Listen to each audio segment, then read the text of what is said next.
Когда живешь на улице, то открытая дверь воспринимается как приглашение.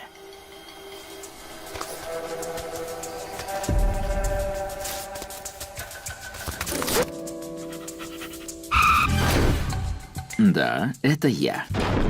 Енот. Рожденный приносить неприятности. Это с нами и происходит. Вот почему большинство из вас считает нас вредителями.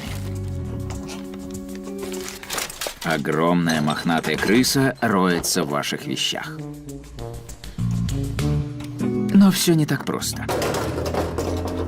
Если у вас есть минутка, то я расскажу вам историю, которая, быть может, изменит ваше отношение к нам, енотам. Итак, слушайте. Нашествие енотов.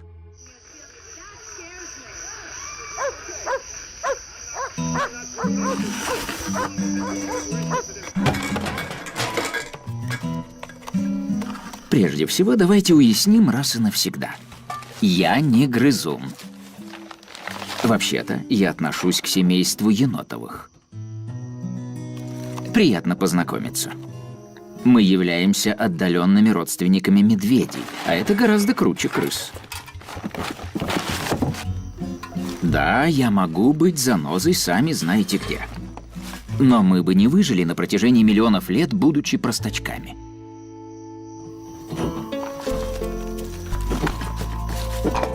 По сути, мы хотим того же, что и вы.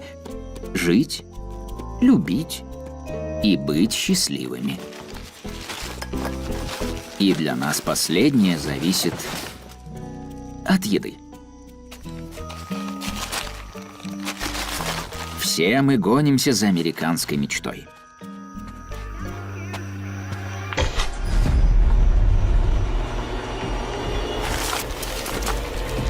Так, дела плохи.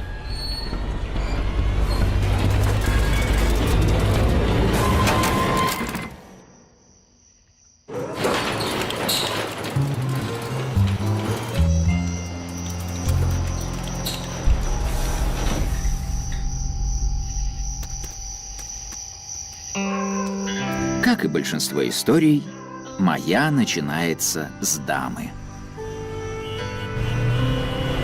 На улицах Вашингтона, столицы Соединенных Штатов Америки. Именно там моя мама встретила папу.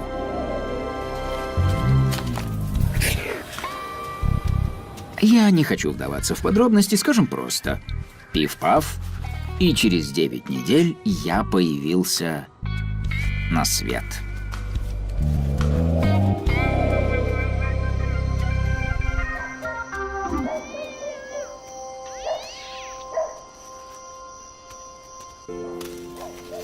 Мама выбрала хорошее местечко для нас.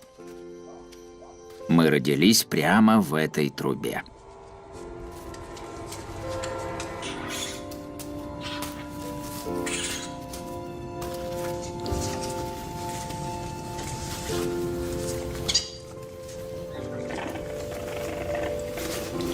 Вон тот слева – это я. Слепой, глухой и беспомощный. Папа-енот обычно не задерживается. Так что маме приходится растить 3 детей одной. И мы становимся все более требовательными. Всех нас надо кормить каждые несколько часов. А это более 24 кормлений в день. Поэтому маме отнюдь нелегко. Но ведь деткам надо есть.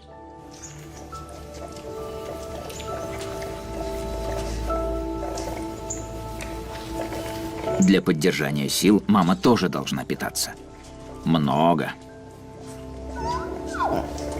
Так что пока мы спим, она ходит на работу.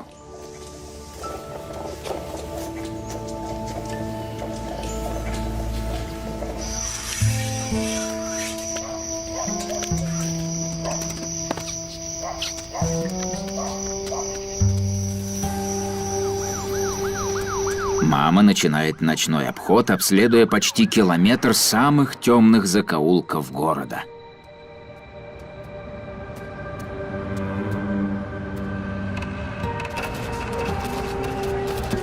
Первая остановка – самая популярная горячая точка. Помойка. Эволюция идеально подстроила енотов под то, чтобы собирать ваш мусор. Да, звучит странновато. Просто считайте нас своими соседями, которые занимаются переработкой мусора. Мы помогаем вам охранять природу. Кто сказал, что в Вашингтоне не найти хороших пончиков?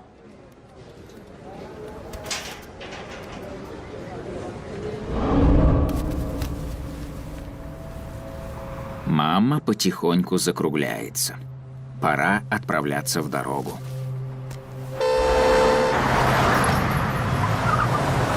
Эти дороги сами отправят тебя куда подальше. В этом городе машины сбивают около 25 енотов каждую неделю.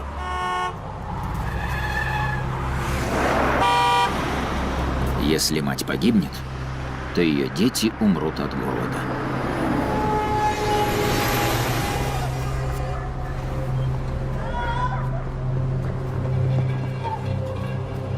Но у нас умная мама. Чтобы избежать риска, она решает воспользоваться подземкой.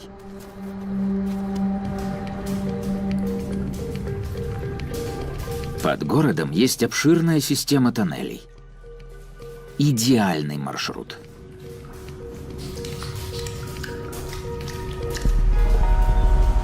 Путешествие по ливневым стокам поможет ей избежать опасностей проезжей части.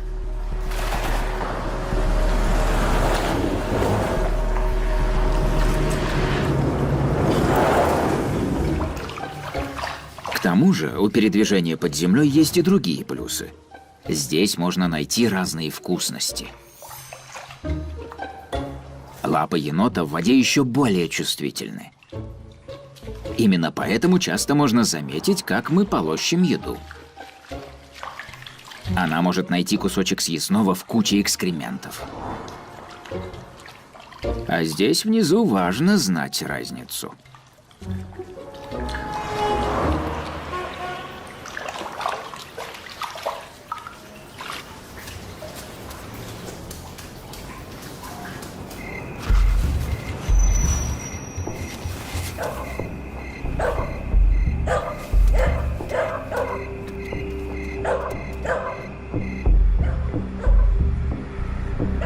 Мама будет забираться в эту трубу минимум 3 раза за ночь. До тех пор, пока мы, дети, не будем готовы покинуть убежище. Но этого не произойдет еще некоторое время. Так что пока она следует туда, куда ведет ее нос.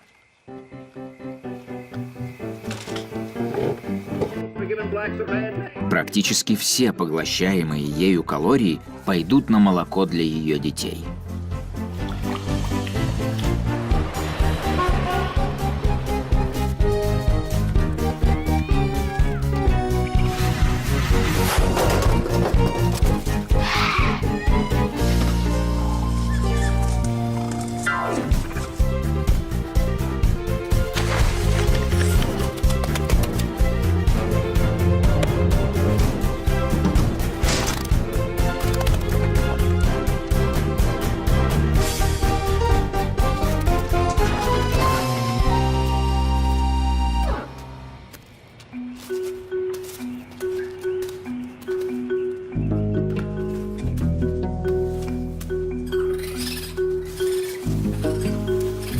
Через 3 недели у нас наконец-то открылись глаза и прорезался слух.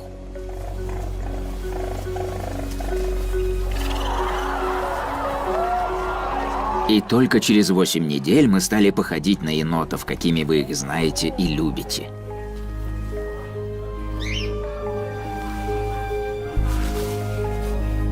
Да, мы настоящие милашки. Все в тепле и безопасности. Но знаете, что я вам скажу? Все не так уж и радужно.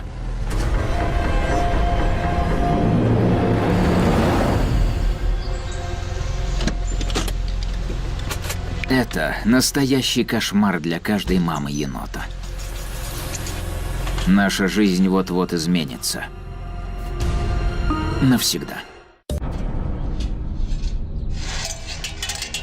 Кто-то вызвал енотовую полицию. На этот раз нам повезло. Они приехали не за нами. Они здесь, чтобы забрать соседскую семью с чердака.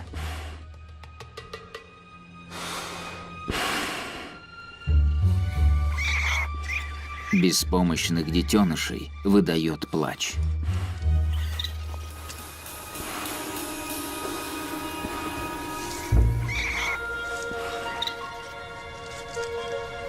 Малышей легко поймать. Они не могут убежать. Да что там, они даже ходить не умеют. Их мать тоже прячется здесь. Но они не ищут ее. Пока.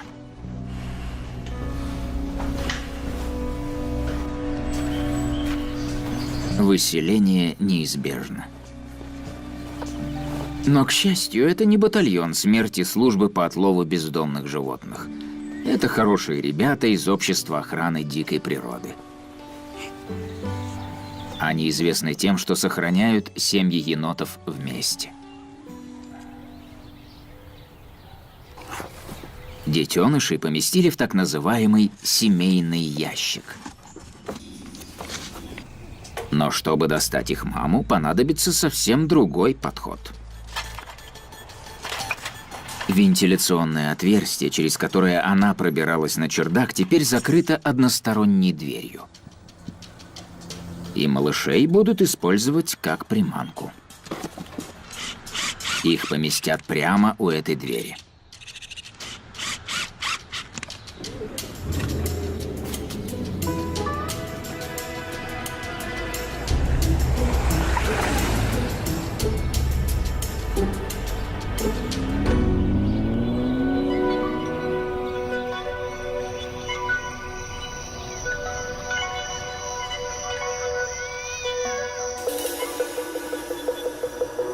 Материнский инстинкт выводит их маму из укрытия.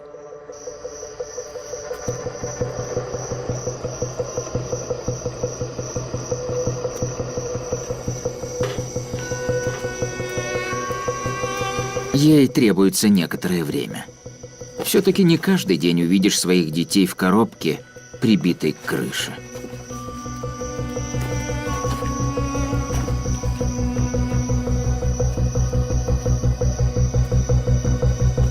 Наконец она смекает, что к чему, и обнаруживает своих детей в целости и сохранности.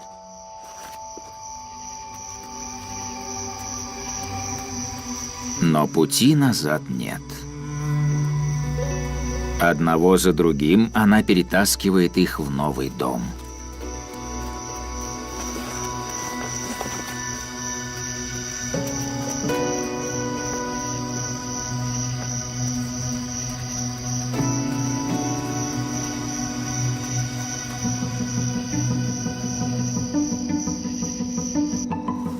Наша мама тоже принимает трудное решение.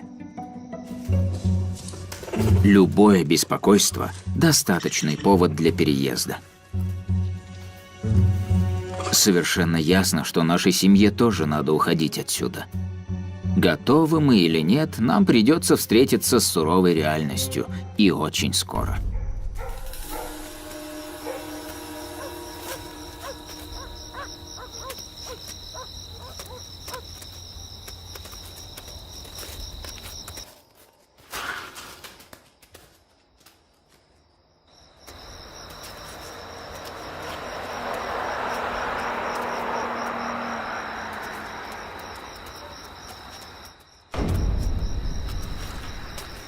Вот и первое знакомство с внешним миром.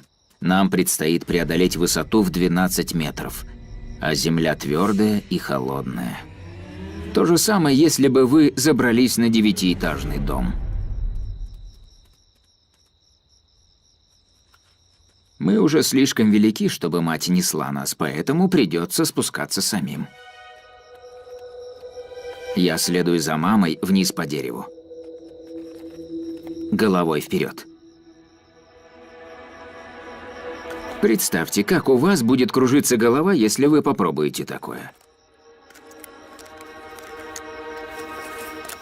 Но с острыми когтями и суставами задних лап, которые сгибаются назад, мне так проще.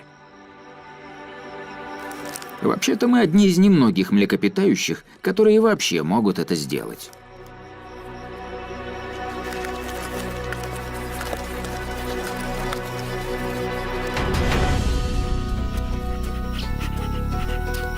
У меня получилось.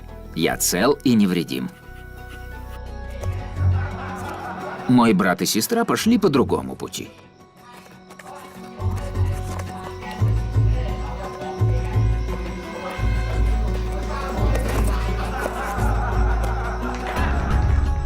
Спуститься – это только начало. Снаружи нас подстерегают опасности. Здесь множество свирепых хищников, которые могут разорвать молодого енота на части.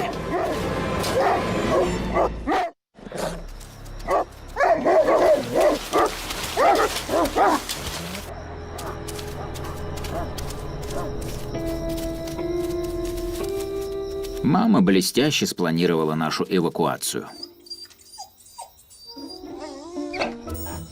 Хорошая енотиха имеет в запасе около дюжины нор, готовых к заселению.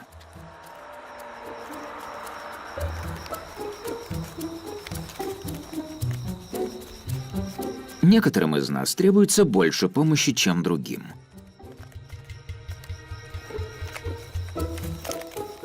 Но в конце концов, все мы оказываемся в безопасности в нашем новом доме.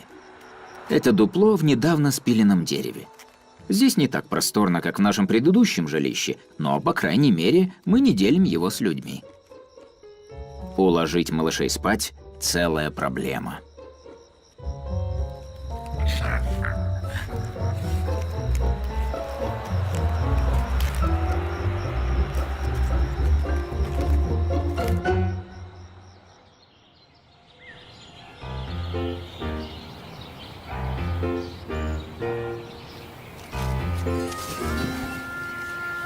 Первое, что необходимо сделать после переезда – познакомиться с соседями. И еноты используют для этого нечто неожиданное. Экскременты. Нет, вы не ослышались. Так и есть. Нет, серьезно. Таким способом можно узнать все необходимое о своих соседях, потому что после них остается. Например, кто здесь живет, чем они питаются, их пол и состояние здоровья. Нам также ясно, у кого недавно появились детки и агрессивно ли они настроены. Это что-то вроде наших социальных сетей. В кучке. Однопомётники, шлакстаграм, фекалопедия.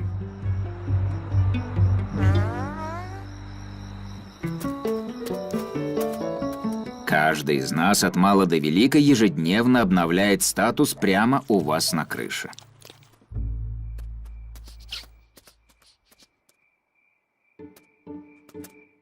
Конечно, раньше это было сугубо личное дело.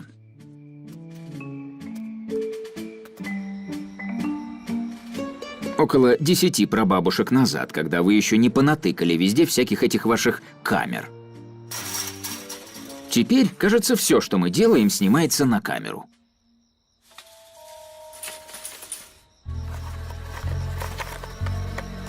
Учитывая, что на каждый квадратный километр приходится по 50 енотов, мы живем почти в каждом уголке города и его окрестностях. Посчитайте сами, как много енотов.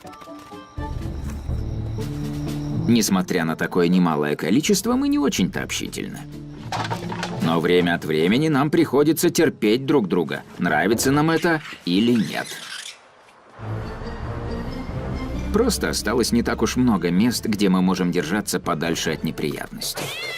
Граждане, сообщайте о любых подозрительных действиях в полицию.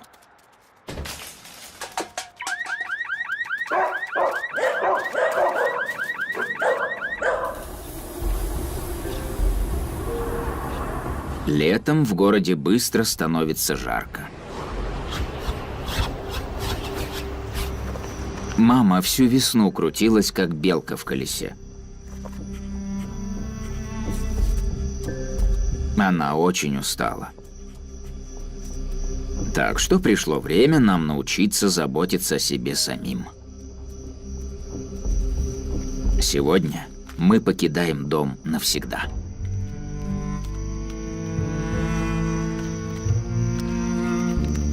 И, как говорится, с катертью дорога.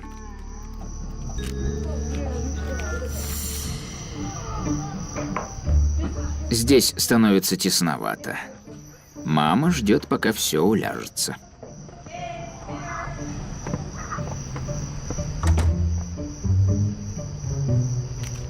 Больше никаких отговорок. Пора уходить.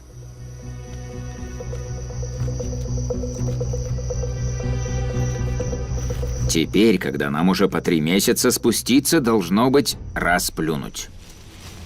Но, учитывая такую высоту, от этого ничуть не легче.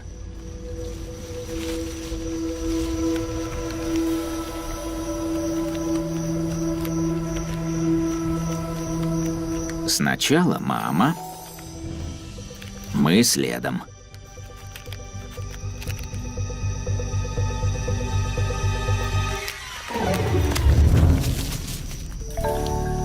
Пустяки. Пора нарваться на неприятности. И вы не поверите, куда мы направляемся дальше.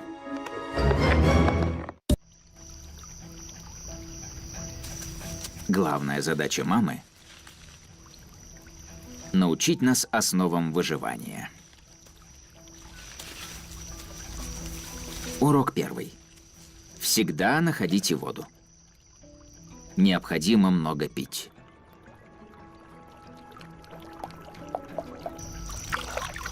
Пруд с рыбками – тоже прекрасное место для нас, чайников, проверить ловкость своих рук.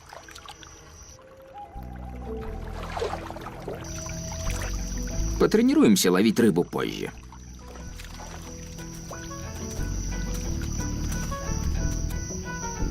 Урок 2. Куда ходить и что есть. Мама прекрасный учитель. Но в конечном счете все зависит от нас, сумеем мы приспособиться или нет.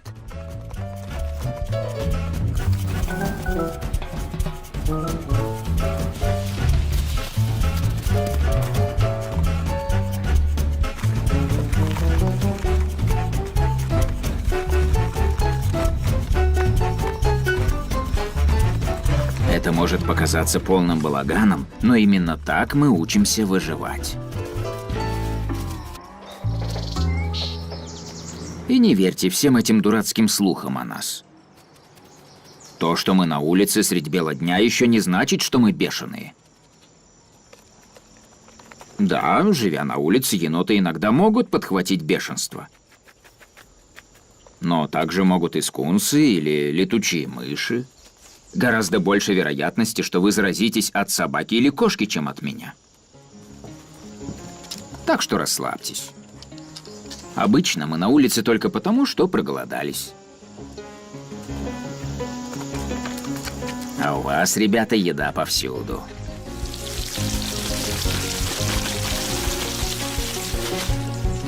И ваши продукты такие вкусные. И вы подумывали об изгороди? Не то чтобы это нам помешает. Вокруг нет естественных хищников и столько еды, что в городах нас обитает в 100 раз больше, чем в дикой природе.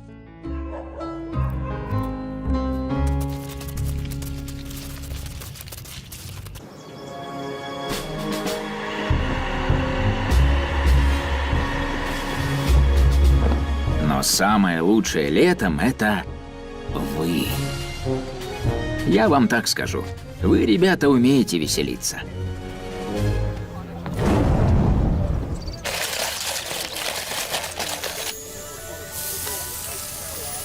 О, мать всех енотов, как пахнет это ваше барбекю.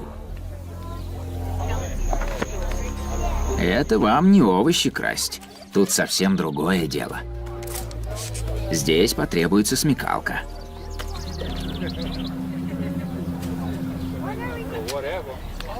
И терпение.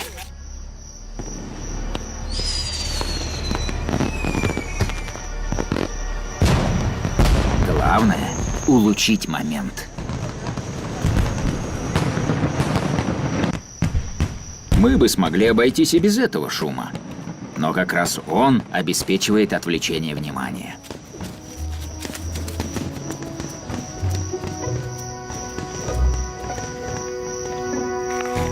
Вот это я понимаю.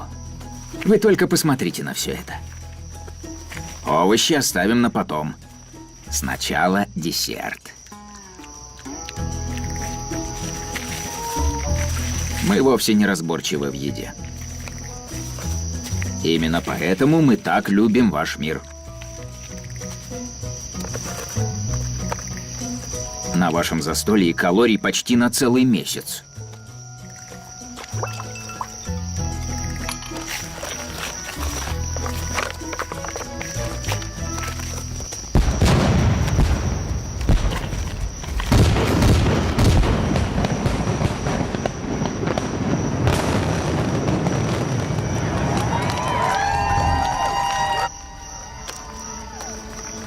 Похоже, веселье кончилось.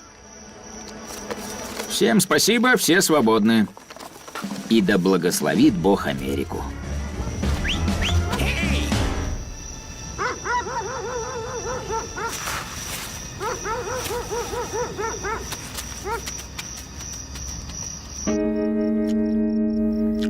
Ладно, признаюсь. Мы роемся в вашем мусоре, время от времени можем стащить у вас еду и даже влезть без приглашения, если представится возможность. Но согласитесь, все это мелочи. Лето подходит к концу. Чтобы пережить скудные времена, нам необходимо выйти на новый уровень. Пора совершить первое преступление. Если поймают, нам крышка.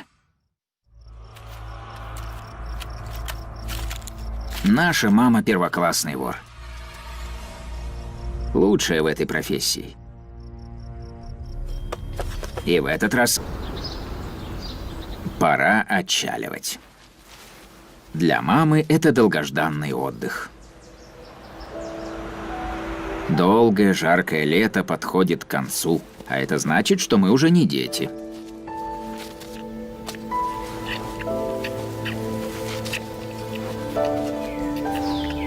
Мы пьем материнское молоко в последний раз. Сегодня мы разбредемся кто куда.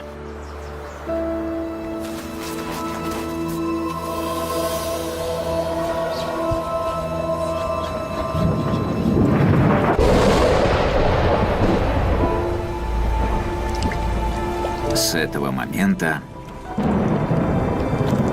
я сам за себя.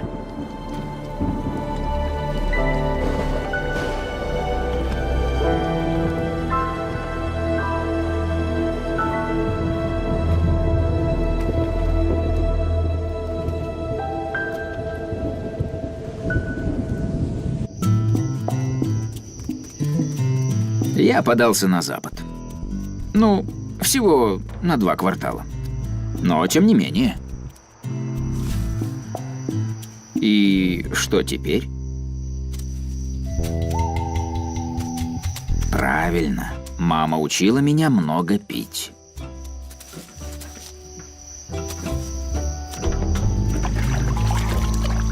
Я скажу, что это победа. Крутой парень, да?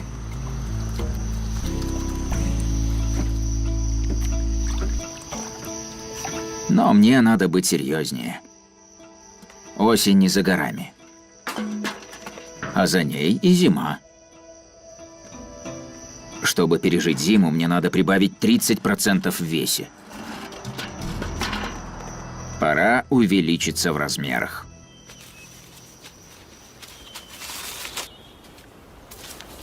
Я не брезгую и едой для белок. Признаюсь, я ем желуди. В них полно жиров. На протяжении всей осени еноты едят их тысячами. Это наиболее значительный источник калорий для нас. То же самое, если бы вы ели по 10 гамбургеров в день. Лично мне кажется, что в парках Вашингтона лучшие желуди. Но все же я городской парень. Мне уже поднадоели орехи. Хочется чего-то вкусненького. Пора применить знания на практике. Я смогу.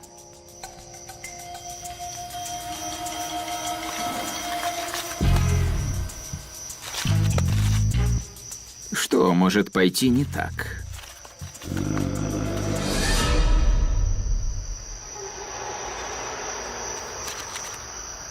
Ладно. Вспомни, чему тебя учили. Туда и назад. Ешь быстро. И не разбуди никого.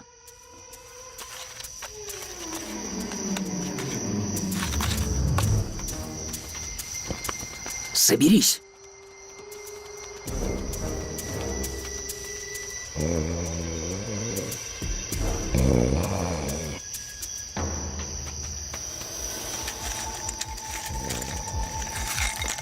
Я становлюсь толще с каждой пригоршней.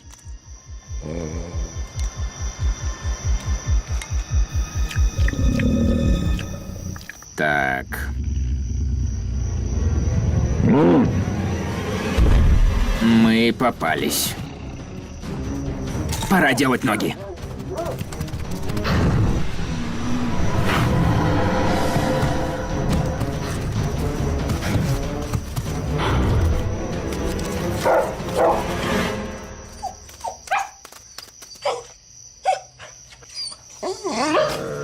Жалкий неудачник.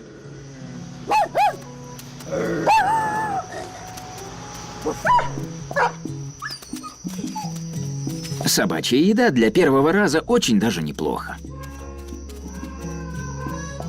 Я добыл ее самостоятельно.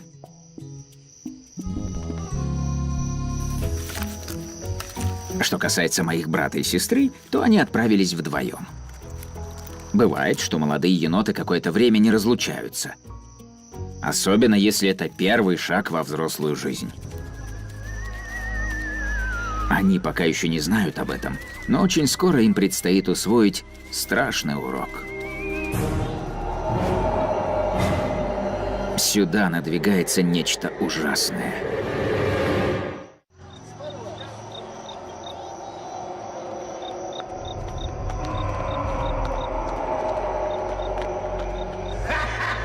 Каждую осень наступает вечер, когда пугающие создания из потустороннего мира навещают живых, и у них на уме лишь одно.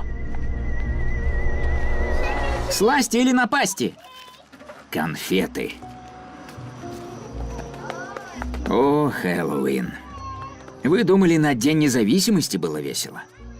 Сегодня единственная ночь в году, когда наши маски как нельзя кстати.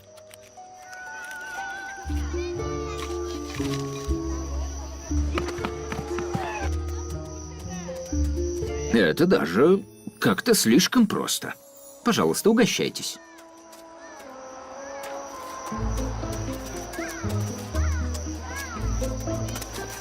Наши ловкие руки легко расправляются с оберткой. Как ни странно, именно они и есть наша слабость. Видите ли, у енотов есть порок. Ну, кроме того, что мы ужасные сладкоежки. Если мы видим дыру, нам непременно надо туда залезть. Мы суем свои лапы куда только можно. Именно поэтому вы используете специальные ловушки, чтобы поймать нас.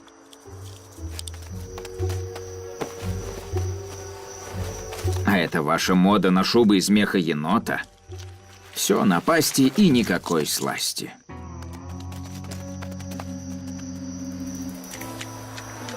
Да, любопытство погубило многих енотов. И давайте не будем забывать, что это за ночь.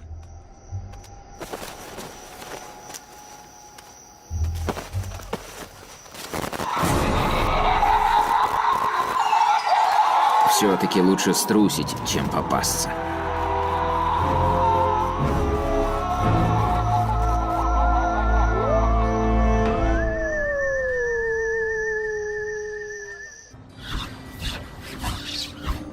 Дни становятся короче. Зима уже на пороге.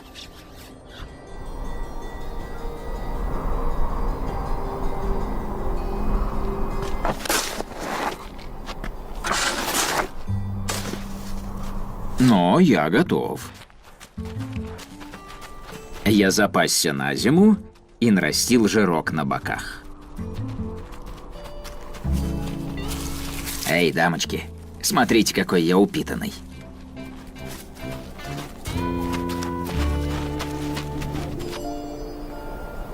Мы можем перезимовать в самых различных местах.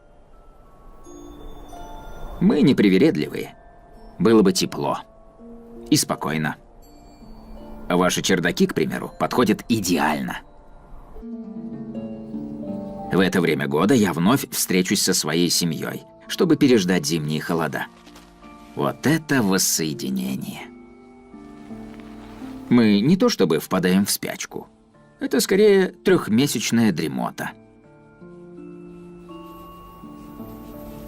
Мы накопили достаточно жира, чтобы проспать Рождество. И Хануку. И Новый год. С Новым годом! Президентский день. И, наконец, вы сами знаете. Вот почему у сурков есть свой собственный день, а у нас нет? Посмотрите на них. Вот кто мохнатая крыса.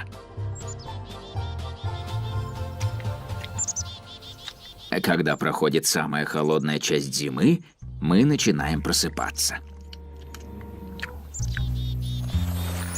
Требуется некоторое время, чтобы продрать глаза.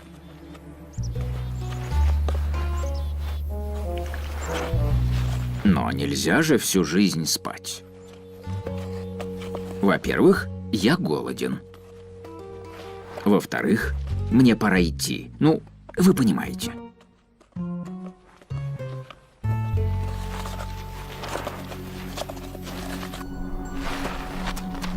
В это время года нос воротить не приходится. Я ем все, что мне попадается.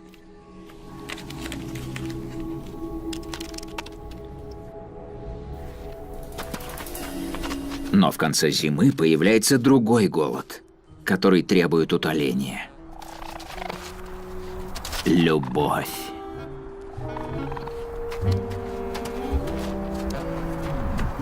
Но кого я пытаюсь обмануть? Как у годовалого самца у меня нет ни единого шанса. Мне ли тягаться с отцом? Папаша. Да, он тут важная шишка. Король округи. Вы только посмотрите на него. Это маска. Вылитый Зорро. В 6 лет у него максимальный боевой вес. 12 килограммов.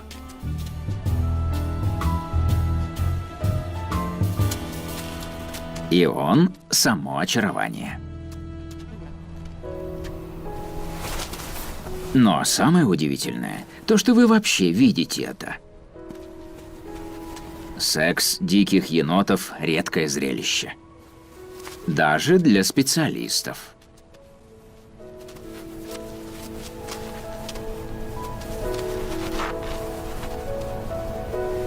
У папы может быть целых 5 любовниц за сезон. К настоящему времени у него должно быть уже около 37 деток. Включая меня. Итак, вот и вся наша история. Видите, мы не так уж и плохи. Как думаете, сможем ли мы с вами ужиться по-соседски? Да, надеюсь, что так. Или все же нет? Программа озвучена на студии Велес.